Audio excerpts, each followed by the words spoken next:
Sonbhadra police की SIT team ने नशीले कफ की अंतर्राष्ट्रीय तस्करी करने वाले बड़े गिरोह का पर्दाफाश किया है। इस मामले में गिरोह के हैंडलर जुबैर हुसैन शेख को पश्चिम बंगाल के हावड़ा से गिरफ्तार किया गया। पूछताछ में सामने आया कि रांची से फैंसाडिल कफ ट्रकों के जरिए बिहार और पश्चिम बंगाल बॉर्डर होते हुए बांग्लादेश तक भेजा जाता था। गिरोह बेहद संगठित तरीके से काम करता था और गिरफ्तारी की स्थिति में ड्राइवरों को चुप रहने के निर्देश दिए जाते थे, बदले में उनके परिवारों की आर्थिक मदद की जाती थी। पुलिस अब गिरोह के अन्य सदस्यों की तलाश में जुटी है। काशी वार्ता न्यूज से जुड़े रहने के लिए सब्सक्राइब और लाइक करें।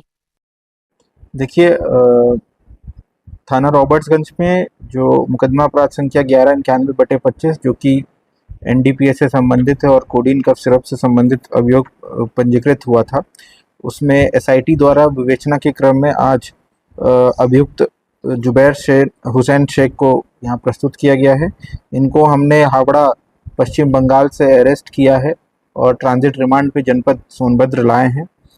जब एसआईटी द्वारा ये विवेचना की जा रही थी तो इसमें ये तथ्य प्रकाश में आए थे कि एक व्यक्ति जो जुबैर हुसैन शेख के नाम से है, ये अपने नीचे कई अन्य ड्राइवर्स को भी एम्प्लॉय कर रखा और खुद भी ऐसा व्यक्ति है जो इन ट्रक्स को, जिसमें शैली ट्रेडर्स का अवैध कफ सिरप होता था, उसको बांग्लादेश बॉर्डर तक पूर्णिया के थ्रू ट्रांसपोर्ट करता था।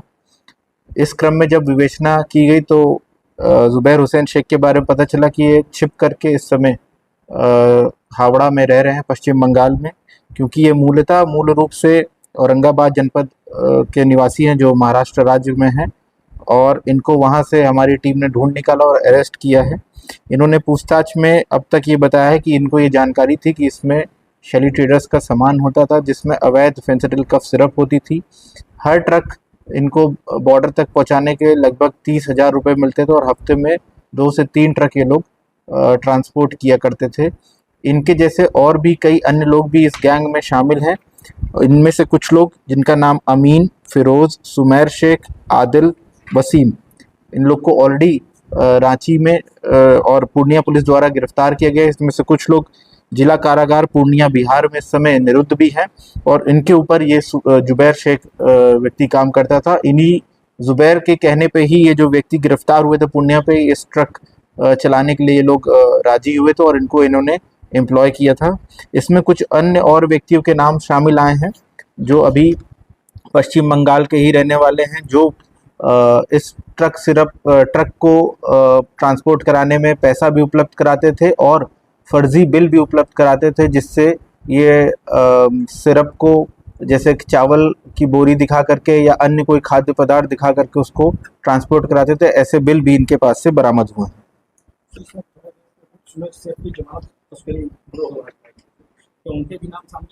देखिए, इसमें इन्होंने ही पूछताछ में बताया है कि जुबैर शेख ने कि इनको हर महीने अभी भी पैसे दिए जा रहे थे अपने परिवार के पालन पोषण के लिए, और जमानत कराने के लिए भी जो अभियुक्त इसमें अरेस्ट हैं पूर्णिया में, इनको कुछ पैसे दिए गए थे। उसमें से एक व्यक्ति की इन्होंने जमानत सुमैर शेख की करवाई भी है। अन्य व्यक्ति अभी भी वहाँ पे बंद हैं। इन्होंने पूरे नेटवर्क को समझाते हुए ये भी बताया कि एक भी ड्राइवर दूसरे ड्राइवर से बातचीत नहीं करता था और बड़े ही सीक्रेट तरीके से कोड वर्ड में ये लोग कॉन्टैक्ट सेव कर रखा था इन्होंने फ़ोन पे, और सिर्फ व्हाट्सएप के माध्यम से ही ये लोग फ़ोन पे बात किया करते थे, नॉर्मल फ़ोन कॉल पे बात नहीं करते थे।